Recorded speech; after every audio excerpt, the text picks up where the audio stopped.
I'm just going to wait for my viewers to join and my guest of the night to join. Ladies and gentlemen, tonight I have Lindsay joining me to discuss her thoughts and perspectives on the LCBO.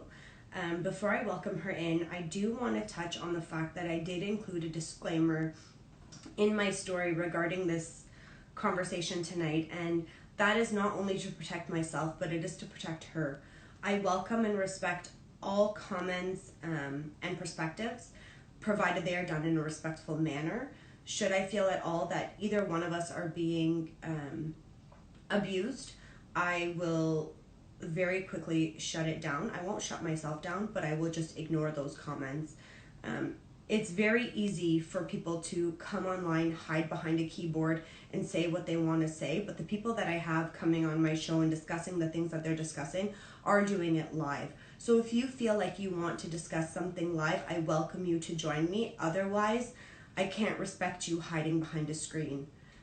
With all that said, I'm going to welcome Lindsay in.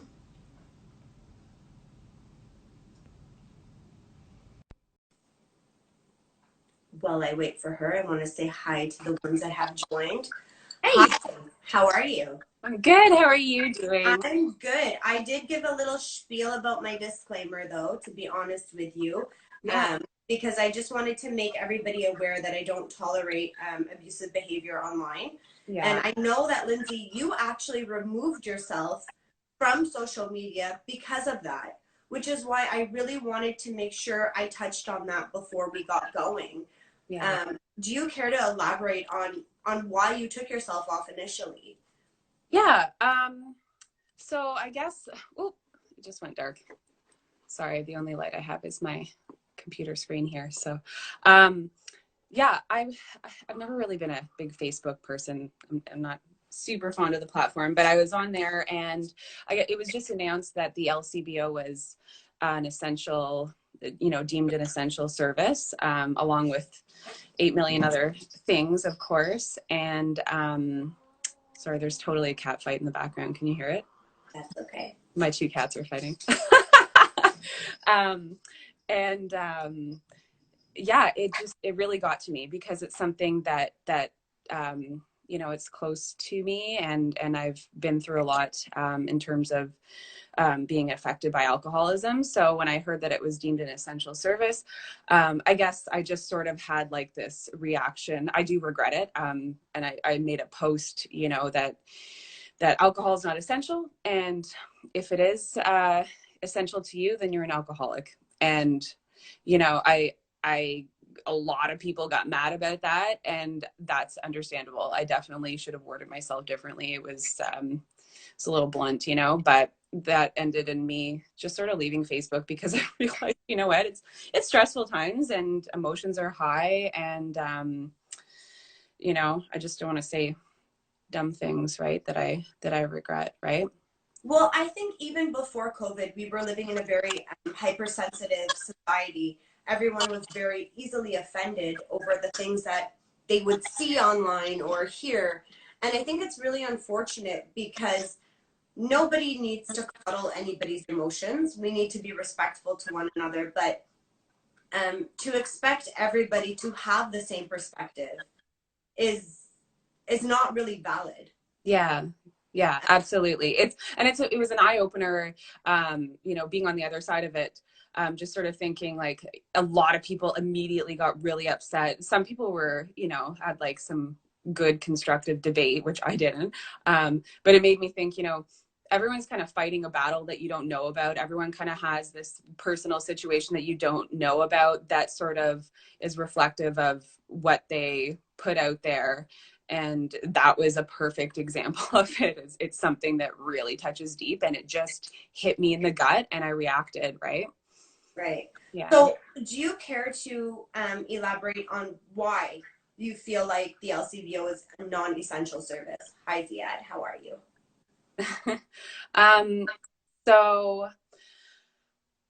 So my opinion on it, and I've had some thought over it for the last little while, and it's really, so do I think the LCBO is an essential service? No, I don't. I don't think it's an essential service. Do I think it should be considered an essential service right now, given the circumstances that are just totally unprecedented. Reluctantly, yes, I do. I change my tune on that. And the reason for that is that, like I do understand that there's, repercussions for alcoholics. People, it's a shock to the system. I lived with an alcoholic for many years. It's close to my heart. I spent many years around it.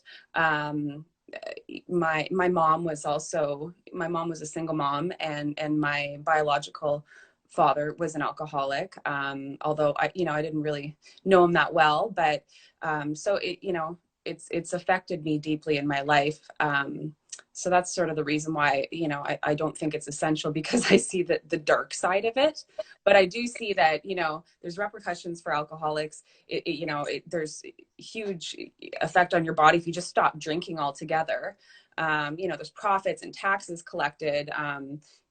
Canadians are going through a lot of stress right now. So I get it, but what it tells me is basically we have a lot of work to do. And I don't think we were, that we're taking care of our citizens in Canada, or, our global citizens in sort of addressing the effects that alcohol has. I'm not anti-alcohol by any means. I'm not. I don't drink personally. I haven't had a drink in like 2.5 years.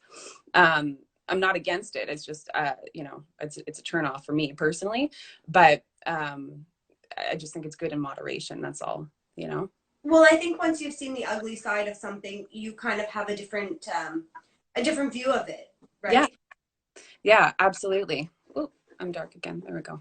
And I have to ask, I have this ongoing question in my mind, because the LCBO is a government, it's government owned, mm-hmm. right? So does it come down to money? I mean, is it a matter that we're just dishing out money right now to the people who aren't able to work? So we almost have to keep a sort of crippled society to help pay for the other half. And that's a really big, unfortunate side to things that nobody really wants to look at or elaborate on or talk about. Yeah. But yeah, there's two sides to it, though. That's the thing is it generates a lot of money for our country. Absolutely, it does. But on the other hand, it's also like a huge drain on our medical system. The number of people that end up in the hospital daily, from drinking, essentially. I think it's 10 Canadians die every day in the hospital from substance abuse, directly related to alcohol, or directly related to substance abuse. And 75% of that, of the people that pass away, it's directly related to alcohol use. Also more than half of all hospitalizations linked to substance abuse are in the world are related to alcohol and opioids, of course, as well. And there's a reason for that. So it's a huge drain on our medical system, but it's also, there's profits in it, right? So with that said, I mean, and I don't know if you have these numbers. I know you did sort of research a little bit and you do have some statistics on you, but mm-hmm. would the number of people that end up in the hospital due to alcoholism outweigh the number of people that are in the hospital alcohol withdrawals? I don't think so.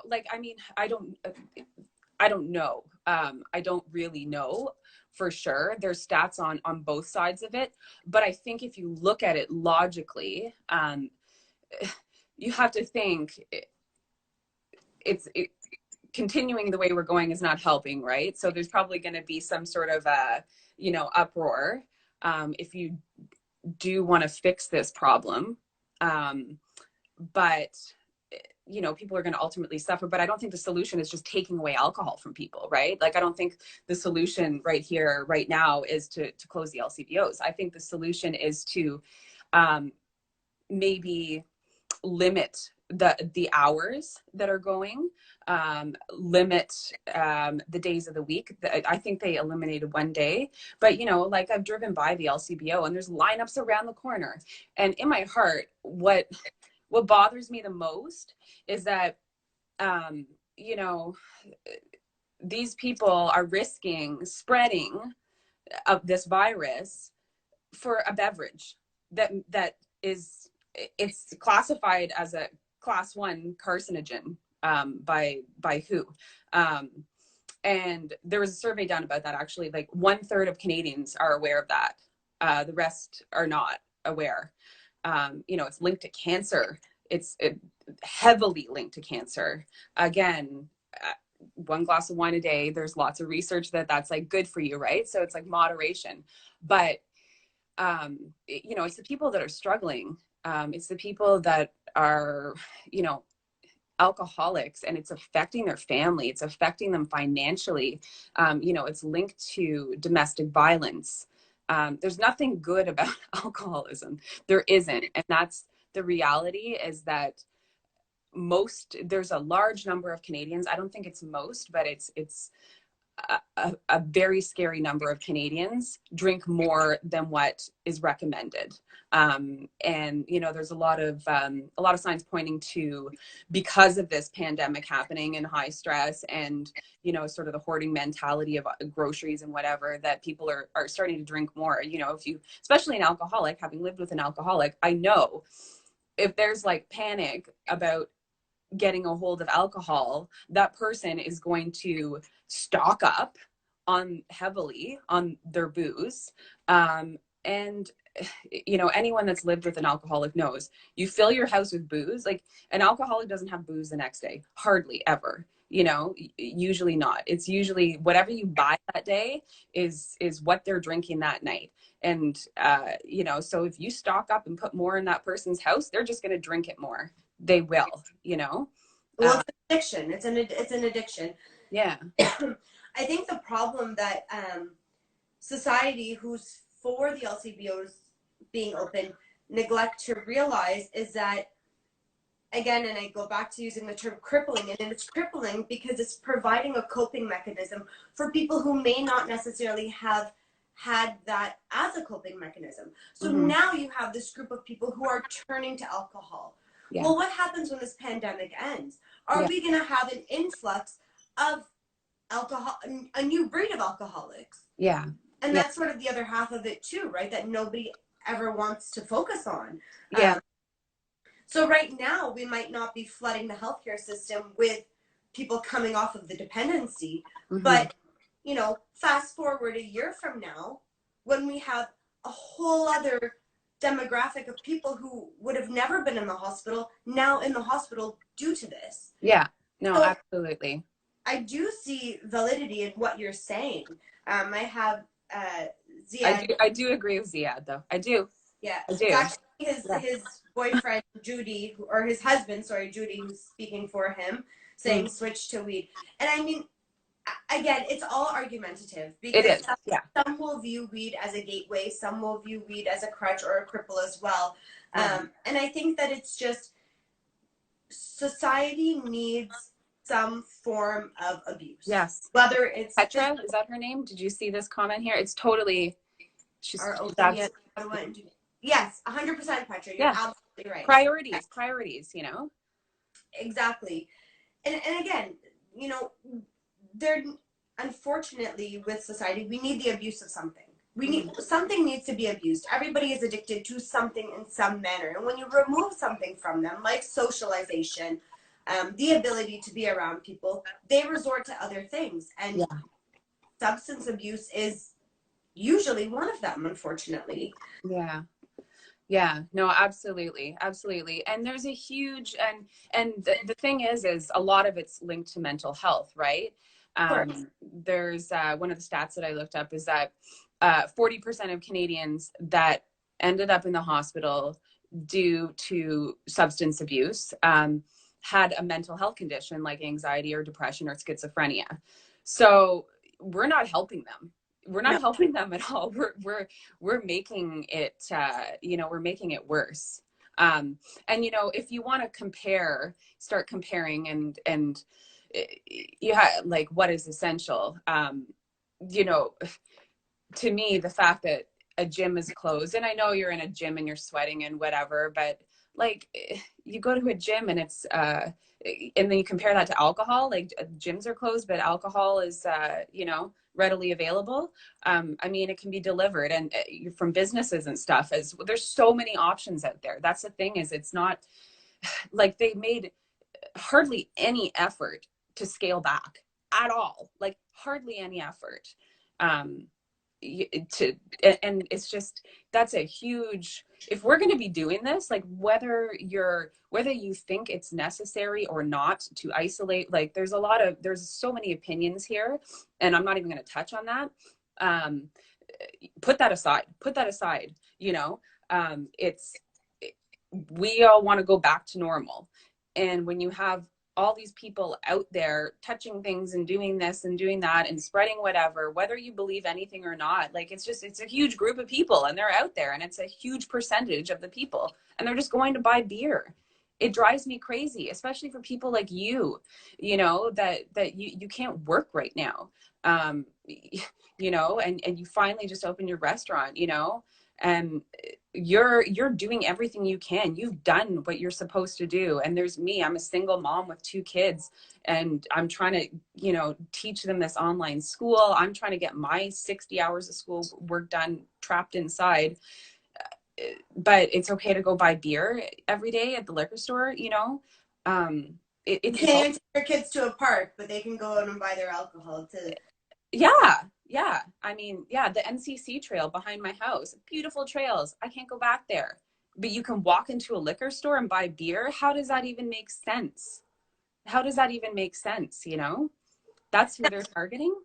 No, I've seen a lot of things, and I actually shared something earlier today, and it was basically saying, make hand signals if you're somebody who's in an abusive home while you're on a Facebook call or something like that. But the thing is that, I mean, again, we are trapping people in their homes with their abusers. We are providing their abusers substances that they can further abuse.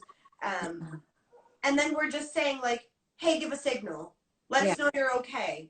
I mean, what does that do for someone like you hearing that? Yeah. I thought about it recently, and what I thought about was if I was still in the position I was in 3 years ago, or 2.5 years ago, 3 years ago, what would be going on right now if this was happening 3 years ago for me, when I was sort of in the worst of worst situations? It would have been a nightmare. It would have been a nightmare, having to sort of be trapped in the house with that person every day, especially with children. And I can guarantee there's thousands upon thousands upon thousands of people in that situation right now, living with their spouse, living with their uncle or whoever, or they're worried about the person that they check up on every day that they can't check up on anymore. Loss of income, like I can only imagine, we had lost our income. That person still needs alcohol. At one point I was working, full time, taking care of the kids, delivering newspapers in the middle of the, at 3:00 in the morning on a Sunday to all of Bell's Corners just to keep up with it. So losing your finances and then having to deal, like an alcoholic, they need their alcohol. So how are they going to do that? The amount of stress that's going to put on you financially, that's a huge trigger, right? It's a lot of scary times for a lot of people, and I think there's definitely some people that are sort of living in the shadows right now, being forgotten. And it's really unfortunate. I remember it was maybe, God, I don't know, a few years back, and there was a French news reporter who she got slammed actually by a few people and praised by others for saying that there's a hierarchy in death, and that some lives matter more than others. Mm-hmm. Well, when you're having a topic like this and a discussion like this in the midst of a pandemic, Yeah. whose life matters more? Does the life of a mother, you know, struggling, trying to survive within her home, make ends meet, do the things that she has to do just to get by, allow her children to get by, matter? Or does the life of somebody who's pounding down alcohol to sustain their life while abusing the people in their homes matter? Yeah. Yeah, And no, where does exactly. the hierarchy go? Yeah. Well, And and you're that's there's people connected to that person though. And that's perhaps what she didn't realize, you know, is there's people connected to that person. Um, and they do need help. They do need help. And that's where I think the focus should be is on helping these people. You know, I having lived with an alcoholic, it's hard. There's times where you're like, it's hard. It's a struggle to sit there and be like, it's a disease and they can't help it. And you know, like that's a mental fight right there. When you're in the thick of it, to kind of understand that and really grasp it, I still do, you know, having being removed from it. But yeah, absolutely. You know, people, there should be more help, and there just isn't. You know, the first thing that comes to your mind is an alcoholic that wants help. Who are they going to? They're going to AA, right? Like that's probably your first thought is AA. That's not like a government mandated kind of thing, you know. That's like people. That's just people helping people, you know. yeah. So that's your first resource.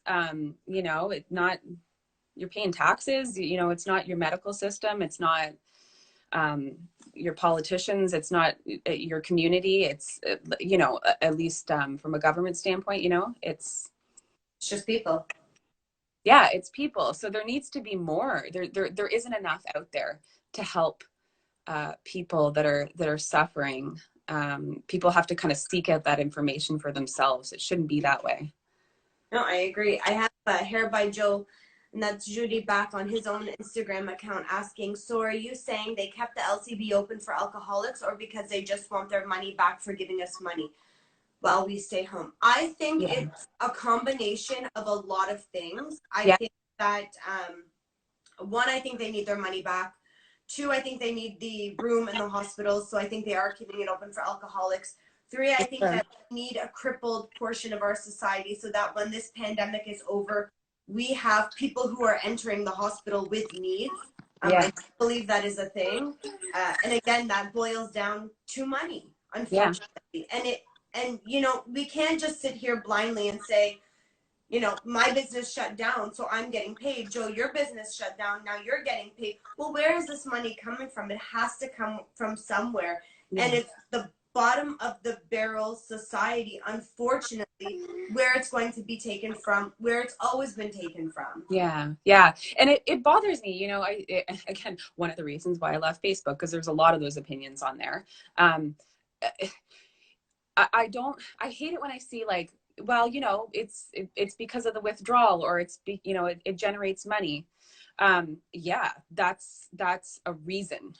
It's not a good reason, you know. It's not good enough. Like it's just not good enough. It's um that makes me sad, you know, that's where our priorities are, is to just kind of keep enabling instead of helping, right?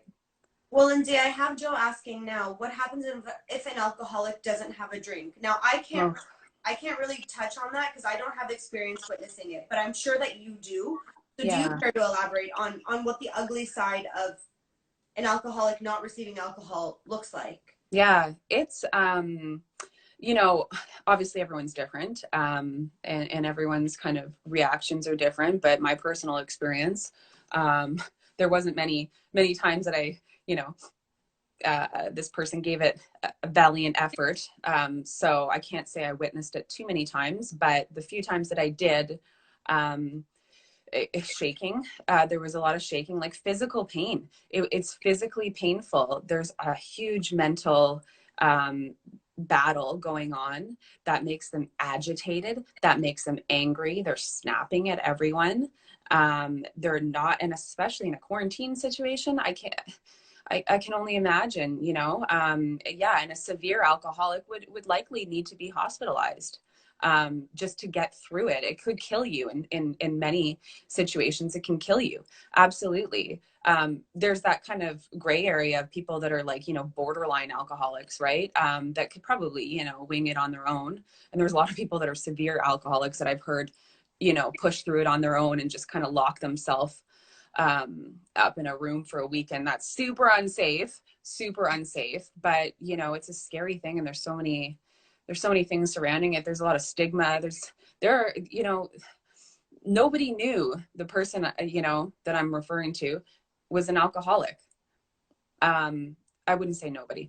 A lot people knew, but there was people that were shocked, like shocked, you know. So a lot of people do it in secrecy, right? Well, and a lot of alcoholics, I actually had a former client who was an alcoholic.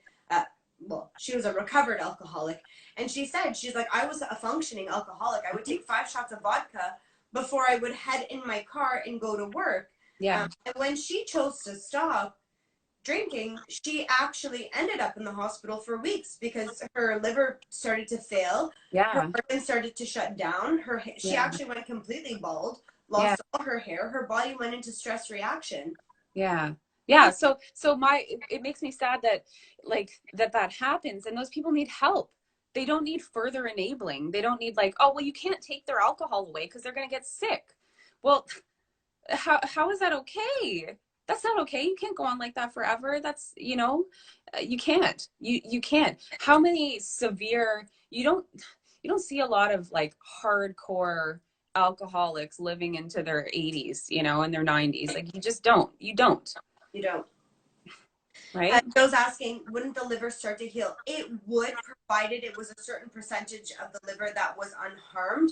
But I don't quote me on this because I don't know the exact percent, but I believe it's when it's 70% of more of the liver that is harmed, it does not regenerate. So it does depend on how much damage has been done, and that goes off onto how many years they've been an alcoholic for, and whatnot. And then, I mean, there's also the fact that people can go jaundice, can go into septicemia. So to say that, I mean, I understand all aspects. And it's generational too. That's the other thing. It's generational. You know, kids watch this and they grow up and they think it's normal, right? Yeah, 100%. And the thing is that, I mean, so they say it's genetic, right? Like addiction in general is genetic. Is that an environmental gene that we're passing down? Is it something that's witnessed and learned, or is it genetic based off your literal DNA? Because if it's based off DNA, then we're all essentially doomed. Yeah. I mean, I don't know. I'm a big believer in the statement. Like, I don't know enough about that to make a comment on it. Like, I don't want to, but just from my observations and my own experience, you know, like my dad, my biological dad was an alcoholic. He's a severe alcoholic. He lives in Scotland. And still is. And do I, you know, so like I'm a product of that, right? Do I think I have an addictive personality? Probably, yeah. I mean, in terms of alcohol, no, I don't, like not with alcohol, but you know, I smoked cigarettes for years and that was a huge struggle for me to quit. Obviously it's been like a number of years since I did quit. But it was, so I would say, yeah, I have an addictive personality, right? It's generational, and for sure, just witnessing it, you know, you see that growing up and it's normal and it's okay. And I see some people go one way where it just affects them so negatively that they're disgusted by it. You know, and there's some people that they're immersed in that environment forever. And it just, it keeps going generationally. Right. So the way I look at it is that I don't think it's like a genetic disposition. I think that what leads people to use substances is trauma. Yeah. And what keeps people locked within the substance is the escape from that trauma. Yeah. And then you become addicted, and then it's just a vicious cycle from there. It is. Yeah. So I can see it from that respect. I think it is a learned visual behavior. Um, and I think that some people have more strength in those areas than others. I believe that everybody is addicted to something, whether it's Yeah. endorphins by working out at the gym, Yeah. uh, whether it's the mirror complex, whatever it is that we're addicted to. We have an addictive personality. It's human Yeah. nature. Yeah, absolutely. Yeah. I think like probably the largest component of it is absolutely your environment, you know? Yeah, environment, trauma, everything. I think that all plays a significant role. Mm-hmm. Um, so I want to go into abuse-related deaths. Uh, Yeah. Sorry, I'm just gonna close my door here because yeah, of course. my cat opened it and I don't want to wake up my kids. The life of a mother, ladies and gentlemen. I know, right? And it's so weird now with this, everything going on. They're not at school. Like everyone's routine's so off. They're asleep, both of them. It's weird. I It know. never happens at 9:30. So, abuse-related deaths, due to substance abuse, alcohol abuse, and stuff like that. Because I know you did have some numbers that you researched for me. Yeah. So, what would you say the statistics are on those deaths? Yeah. It's hard to find like a lot of these like numbers necessarily because, and the reason being, a lot of it is somewhat speculation because there's so many variables, right? To say, let's say just like a scenario of there's an alcoholic and he's always been an alcoholic and he kills his wife one night. Is it because of alcohol? Yeah, that played a role, like huge role, right? It was an enabler. It fueled the fire. Was it because he grew up with an abusive parent? That also contributes, you know what I mean? So it's hard to kind of get some stats on that, but there is quite a bit out there. One that I looked up, the economic costs of partner violence include those to healthcare and judicial systems, refuge, lost earnings. Like, so there's so many things to think of. So the impact on our economy, I guess, is 1.1, they estimate $1.1 billion a year in direct medical costs to women from having an abusive partner that is an alcoholic. So those two variables in there. So I guess they're saying perpetrators in Canadian communities that have abused their partner, 43% of them, the stats that they're finding, 43% of them had consumed alcohol, like right before, like linked to the assault that occurred. So 43% of, in Canada. That's a really high number.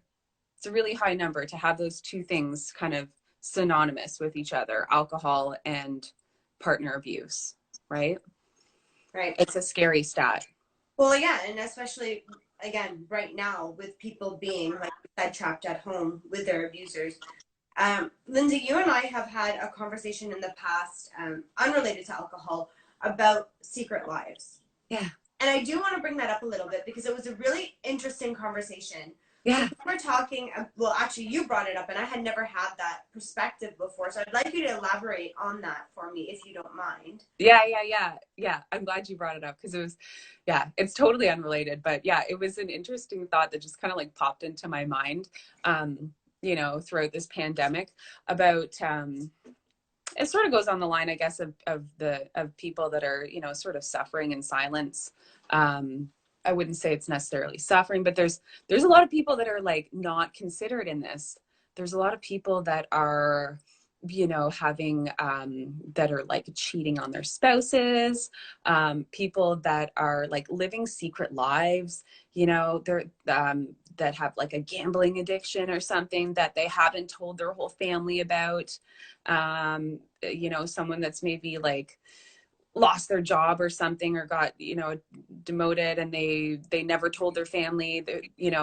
A lot of that, suddenly you get isolated. A lot of that's going to maybe come to light or, like it's going to affect you, so you've got to I just found it interesting. Like, I don't have sympathy, I guess, necessarily, but it's like, it's interesting to think about all of the different situations that people might be in, Right. that kind of are outside the box of what we sort of normally think, you know?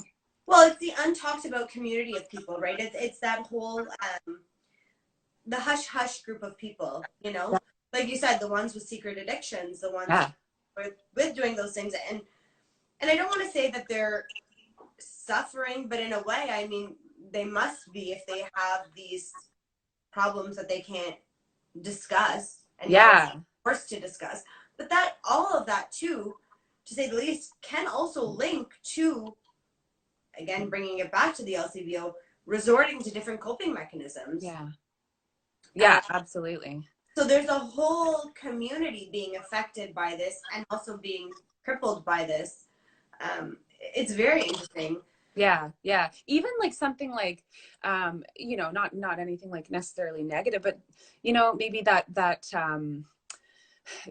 one person that's at home, they're living paycheck to paycheck. They don't have a lot of money, and going to school every day is like, and one friend that they're used to seeing every day at school, like that's the thing that's just been saving their life for the last 2 years or something. That's the thing that stopped them from jumping off a bridge. That's, these little things in someone's lives, like these little intricacies that just don't follow the script of what, maybe 60% of us are going through. Like, I can guarantee everyone out there sort of has one little thing that they're really missing, that probably isn't essential, right? But that kind of goes back to the LCBO thing, is, everyone kind of has their vice, everyone has their thing. Like, man, I love frozen blueberries. I know it's not alcohol, but like all the frozen fruit's gone, and like that's my jam. That's my thing at night. I like having my frozen blueberries, and Jen was awesome and got me some. And I love her very much. She went grocery shopping for me, but like I went a week and a half without my blueberries and it sucked, That's too funny. Lindsay, with all that to say, now you are back online. You've gotten back on social media after being sort of pushed off, Yeah. or you felt like you were pushed off. Now that you're back, Yeah. and you're live, what would you like to say? Yeah, I mean, I guess I just, in terms of, the reason I'm on here, like the LCBO Right. issue is, yeah, I just wanted to clear the water, like with a level head and some time to think about it. The statement I made, because I felt really bad about it. Again, like anyone that's just tuning in or wasn't there at the beginning, what I said was, I went online and I said, alcohol is not an essential service. And if it's essential to you, then you're an alcoholic. And in retrospect, like that's not helpful. That's not helpful. That's not helping anyone. What a dumb statement to make, And I had a point to make, but that's not the way to make it. So I'm glad I can sort of think about it rationally, and, sort of fine tune my opinion on it, and get that off my chest a little bit, because I felt really bad. It was rude. Like, it was super rude and insensitive of me. But to, I mean, given that, and I do understand where you're coming from, and I agree with you. But given that statement, I think that, again, the people who got offended by it, the people who,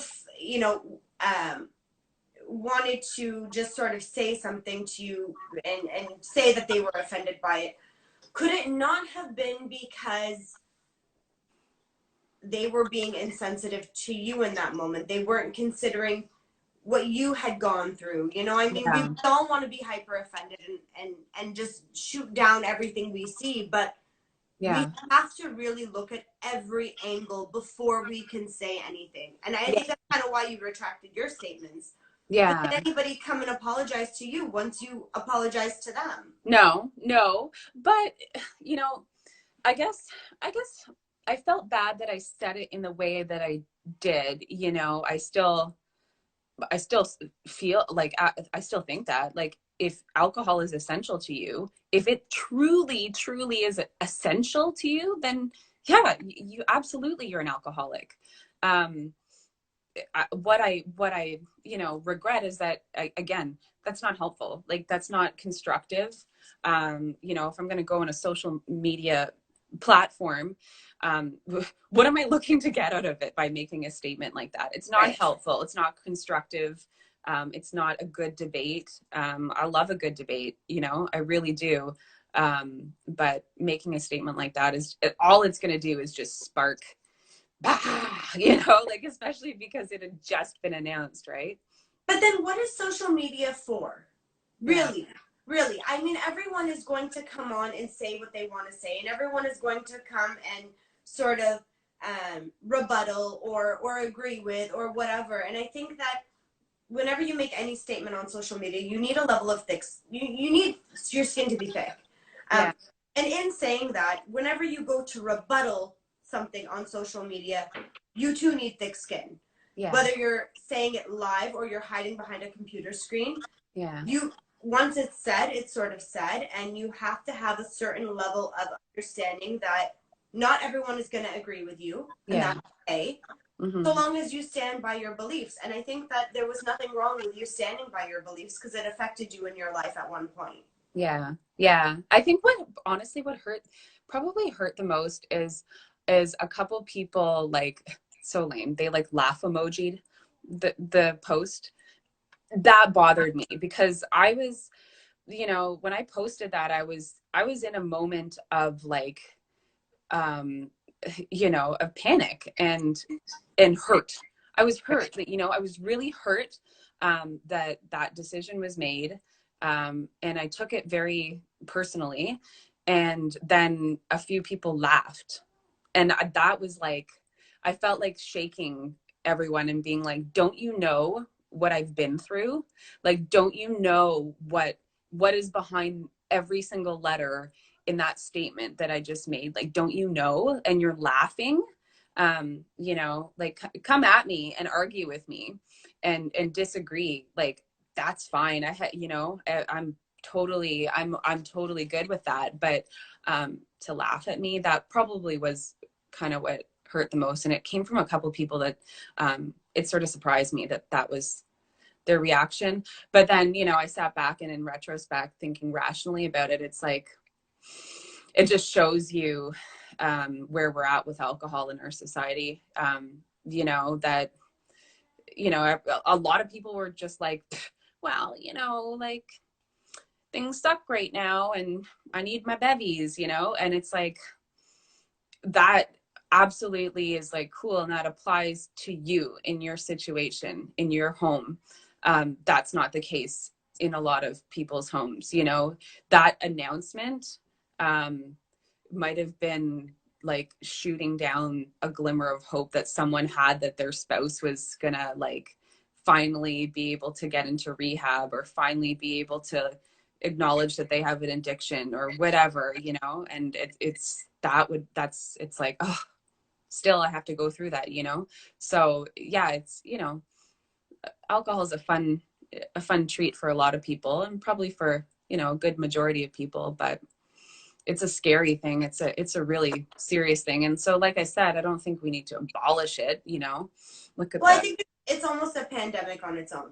yeah, Addiction, it absolutely addiction in is. itself is a pandemic on its own. And it's one that's not really heavily discussed. It's very hush hush. It's, Yeah, let it happen.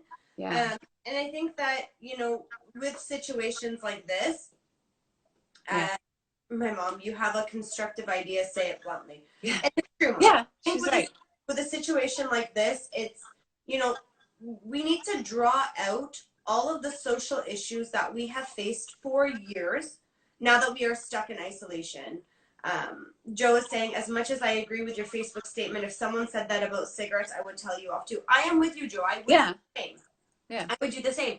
But that yeah. that is not you speaking, Joe. That is your addiction speaking, and Hmm. that's what we have to highlight in this conversation. I mean, I'm a smoker. I've been a smoker for years, Yeah, 17 years. And if yeah, someone told me quit smoking, I'd laugh at them. It's not that easy to do.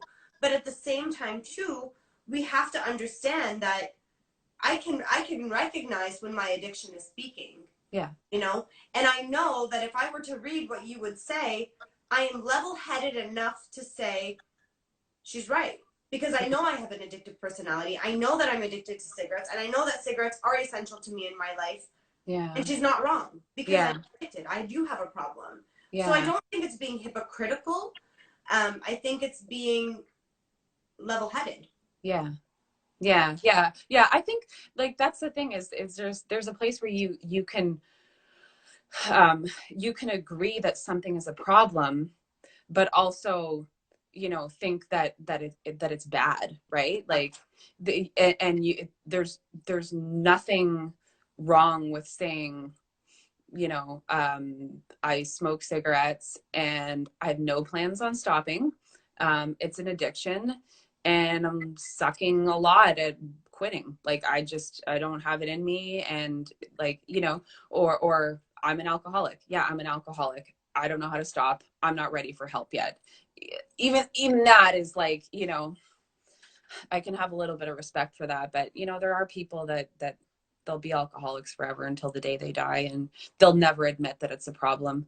Um, it's such a that's the thing is it's such a huge thing, and there's that's why more help is needed for people in that situation, because the help is only out there for the people that want it, and the people that are strong enough to say, I have a problem and I'm going to seek help.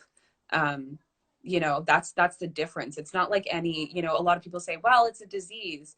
Absolutely, it's a disease, but it's so debilitating that it's not as easy as saying I have a disease, so now I go to the doctor and fix it. You know, like, no, a lot of people with this disease don't want to fix it. They love this disease. They're jamming with this disease, you know, and everyone is suffering around them. It's true. So, yeah. It's so unfortunate, but you're so right on multiple levels. Lindsay, I thank you so much for opening up the way that you did. I know that it's a difficult discussion to have. I know that not everyone will agree, and I think that's okay. Yeah, But for sure. as long as we all agree to disagree, Yeah. and maintain a level of respect when we're talking about certain topics. Yeah. And again, I mean, like I said, I shot out that disclaimer before. I do, guys, have Una on tomorrow night, who will be discussing her perspective on things as well. She's been a little more vocal lately, so I'm excited to sort of pull out her ideas and what she has to say. Love you, Megan. Thank you so much. I appreciate everything. Instagram is going to cut us off in like 5 minutes, so I'm going to say... I want to show you this, though. Look, I brought out my special mug. I have one. Well, and I was debating putting up that disclaimer because it was kind of harsh, but at the same time, my show is called Oh Shit for a reason, people. So if you haven't realized that I'm going to talk about the things that people don't normally talk about, hate to say it, but it's going to happen. Mm-hmm. And if you don't like me, don't look. I always say I'm not here for the masses. Take care, Lindsay. Love you, girl. Love you. Have a good night. Bye. Guys, that was awesome. And like I just said, tomorrow I have Una on discussing her perspective now that she's been a little more vocal with things. I'm really interested to hear what she has to say. I'm going to call it a respectful, healthy debate. That'll be